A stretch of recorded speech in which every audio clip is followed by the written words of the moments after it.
സുഹൃത്തുക്കളെ, പുതിയൊരു വീഡിയോയിലേക്ക് എല്ലാവർക്കും സ്വാഗതം. ഞാനിന്ന് നിൽക്കുന്നത് ഒരു സ്വകാര്യ മെഡിക്കൽ കോളേജ് ഹോസ്പിറ്റലിലെ ഐസിയുവിന്റെ ഫ്രണ്ടിലാണ്. ഇവിടെ വരാനുണ്ടായ കാരണം ഓടനാവട്ടം KRGPM സ്കൂളിലെ BHSC വിദ്യാർത്ഥിയായ അഭിനന്ദ് ആത്മഹത്യക്ക് ശ്രമിക്കുകയും തുടർന്ന് ഇവിടുത്തെ ICUവിൽ അഡ്മിറ്റ് ആക്കുകയും ചെയ്തു.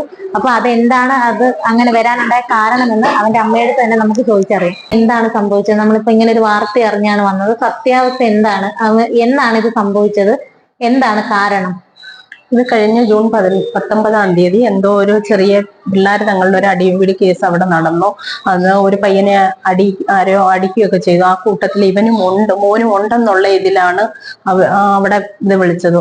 അത് കഴിഞ്ഞിട്ട് ഇവര് ഓഫീസിൽ മോനെ വിളിച്ചു. ഇവനെ അടിച്ചതായിട്ട് ആരും കണ്ടിട്ടില്ല. ഇവിടെയുള്ള വിദ്യാർത്ഥികളൊക്കെ എന്താണ് പറഞ്ഞത്? ഇവൻ അത് ചെയ്തിട്ടില്ലെന്ന് ഓഫീസിൽ ചെന്ന് പറഞ്ഞു. ഞങ്ങൾ കണ്ടിട്ടില്ല, ഇവൻ ചെയ്തിട്ടില്ല എന്ന്. അത് അങ്ങനെ ഇവര് അവിടെ ചെയ്തിട്ടില്ല. എന്നാ നീ പിന്നെ ആരൊക്കെ ഉണ്ട് എന്ന് പറയാൻ പറഞ്ഞു. ഇവനെ ഒരുപാട് പിള്ളേരടിച്ചു. പക്ഷെ പേര് 3 പേരുടെ ആ രക്ഷകർത്താവ് പൂയപ്പള്ളി പോലീസ് സ്റ്റേഷനിൽ കൊടുത്തിട്ടുള്ളത്. ആരാണെന്ന് പറഞ്ഞു രക്ഷകർത്താവ് കൊടുത്തത്.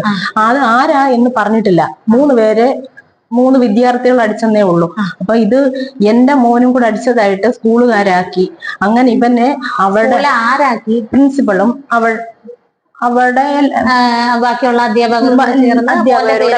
അങ്ങനെ ഇവനെ അവിടെ ഇരുത്തിയിട്ട് അവിടെ ഇരുത്തിയിട്ട് ഞങ്ങളെ വിളിച്ചു. എന്നെ ഫോണിൽ കിട്ടിയില്ല. അങ്ങനെ ഇവര് അത് പിന്നെ നീ ഇതാരാന്ന് പറയണം, പറഞ്ഞില്ലെങ്കിൽ ഇത് മൊത്തവും നിന്റെ തലയിൽ കെട്ടിവെക്കും എന്നുള്ള രീതിയിൽ പറഞ്ഞിട്ട് അത് അറിഞ്ഞിട്ട് പിന്നെ ഇവര്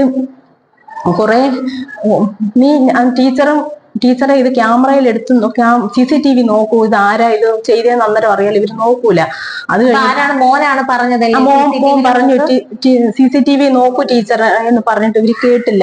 അത് കഴിഞ്ഞിട്ട് ഇവര് പിറ്റേ ദിവസം ഞാൻ സ്കൂളിൽ ചെന്നു. ഇവന്റെ എന്താ കാര്യമെന്ന് അറിയാൻ ചെന്നപ്പം ടീച്ചർ എന്നോട് പറഞ്ഞേ, ടീച്ചറും കണ്ടിട്ടില്ല, പ്രിൻസിപ്പളും കണ്ടിട്ടില്ല, ആരും കണ്ടിട്ടില്ല. നീ എന്തുകൊണ്ട് ഇത് അന്നേരം നടന്നപ്പം വന്ന് ഞങ്ങളോട് പറയാൻ എന്ത് എന്ന് ടീച്ചറും പറഞ്ഞു.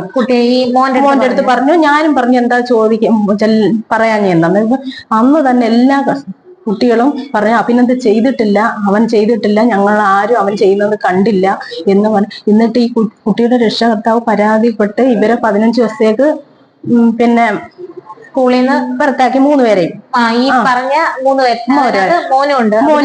മോനും ഉണ്ട്. പക്ഷെ ആ രക്ഷകർത്താവ് അവിടെ ആരാന്ന് പേര് കൊടുത്തിട്ടില്ല പോലീസ് സ്റ്റേഷനിൽ. എന്നിട്ടും വിളിച്ചു.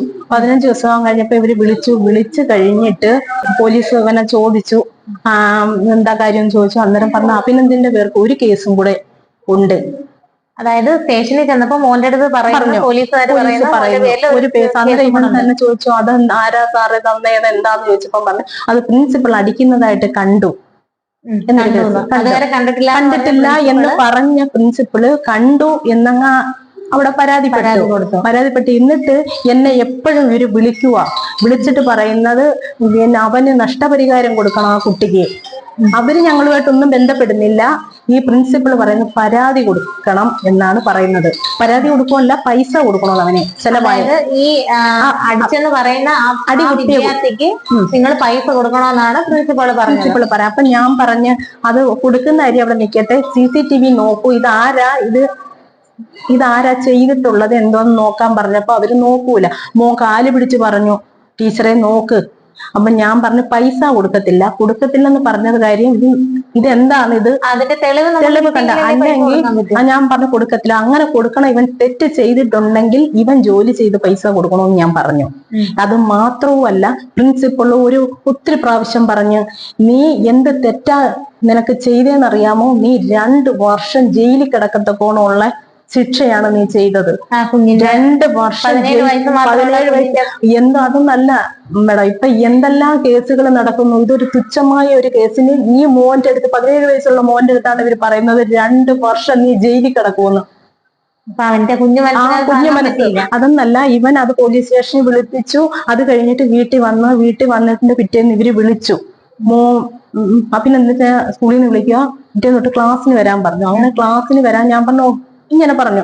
ഇവര് ഞാൻ ഏതാണ്ട് പറഞ്ഞതുപോലെ രക്ഷകർത്താക്കളെ വിളിച്ചതും എല്ലാം അവർക്ക് രേഖയുണ്ട്.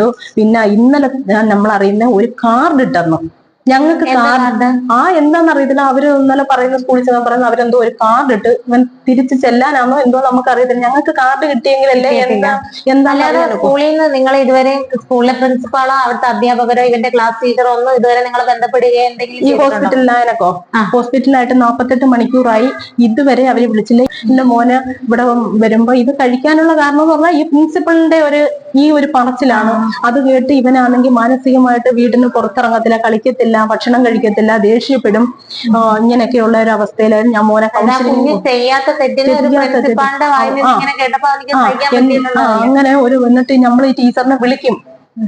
പിന്നെ വിളിക്കുമ്പോ ഇവരാരും ഫോൺ എടുക്കത്തില്ല. ഇവനൊരു എന്തെങ്കിലും ഒരു വാക്ക് അല്ലെ എന്തെങ്കിലും പറയാനാണ് ഞാൻ വിളിക്കുന്നത്. ഞാൻ മെസ്സേജ് ഇടും, ടീച്ചറെ ഞാൻ അഭിനന്ദിന്റെ അമ്മ, ടീച്ചർ ഫോണൊന്നും ഇവരാരും എടുക്കൂല. ഒരു കാര്യങ്ങളും ഇവർ അന്വേഷിക്കത്തില്ല. ഇപ്പം കുട്ടിയുടെ അവനിപ്പോ ഐസിയിലാണ്. ഡോക്ടർ എന്താണ് അവന്റെ കാര്യം പറഞ്ഞത്? അത് ഇപ്പം മോനെ ഇന്നത്തെ അവസ്ഥയിൽ മോന് ഇന്നിച്ച് നടക്കാൻ പറ്റുന്നില്ല. ഇന്നിച്ച് നടക്കാൻ പറ്റിയെങ്കിൽ മാത്രമേ അവനെ ഐസിയിൽ പുറത്തോട്ടിറക്കും. അവനൊരു വയ്യാത്ത കുട്ടിയും കൂടെ ആണ്.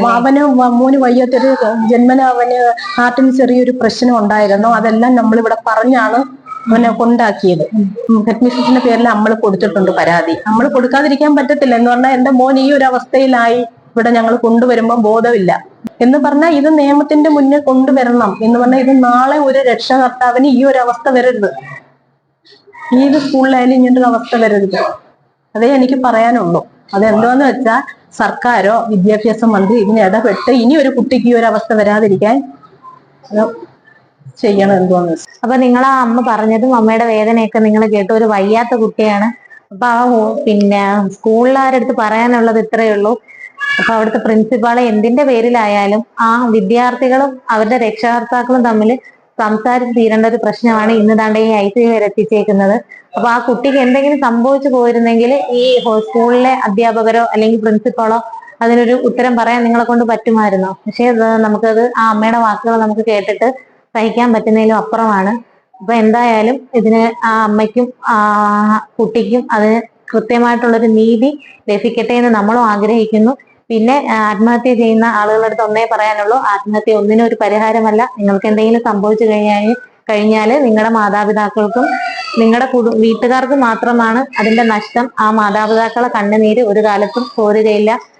പിന്നെയും പറയുന്നു, ആത്മഹത്യ ഒന്നിനും ഒരു പരിഹാരമല്ല എന്ന് ഓർമ്മിപ്പിച്ചുകൊണ്ട് മറ്റൊരു വീഡിയോ ആയിട്ട് നമുക്ക് വീണ്ടും കാണാം.